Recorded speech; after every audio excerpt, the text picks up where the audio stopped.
We've been in this community for 25 years. We provide shelter and outreach work for all of Cumberland County. We have a huge county area, so all the surrounding areas outside of Amherst.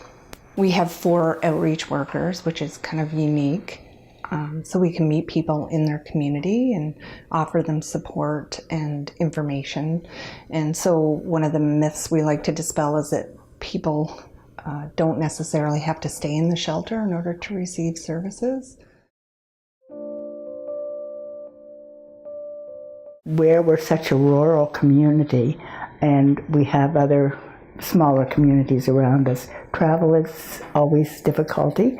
So a lot of the outreach clients that we have are unable really to come to our group because they really don't have the financing to get it. There are a few that may deal with income assistance or family and children services where they will apply that, but basically there isn't enough money to get them to come to group, which they would really benefit from, because one of the biggest things is that to see others that are going through the same thing as they are, because a lot of times they feel like, oh, it's only me, no one else is going through this.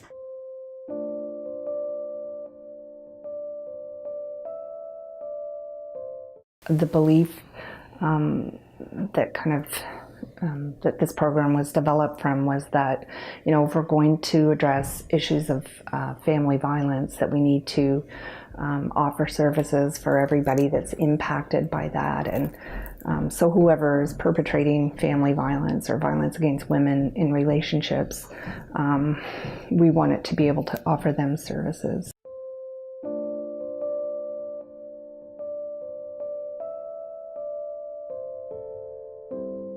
Probably 90% of the men who access our program have been ordered here by the justice system in some way. They're often resistant in the beginning, but they, like, something has happened that, you know, some outside agency has become involved in their family or in their lives and said, you know, this has to change.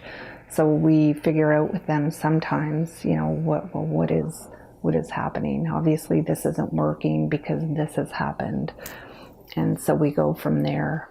We'll offer support and to men who may be going through challenges if their partner has left or they've, you know, they've had criminal charges against them.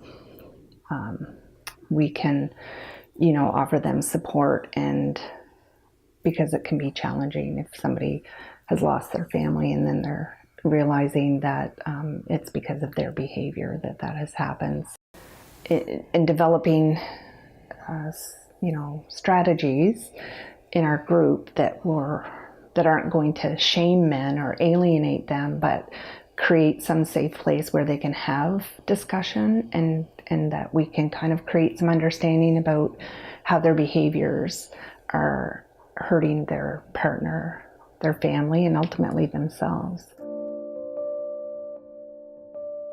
In us saying that women are victims of men's violence, we're not saying that men are never victims, but that I think that to the degree that it happens is something we have to focus on, you know, and also that our mandate is to focus on helping women who are victims. A lot of male violence is also directed at women, and also male violence is directed at other males.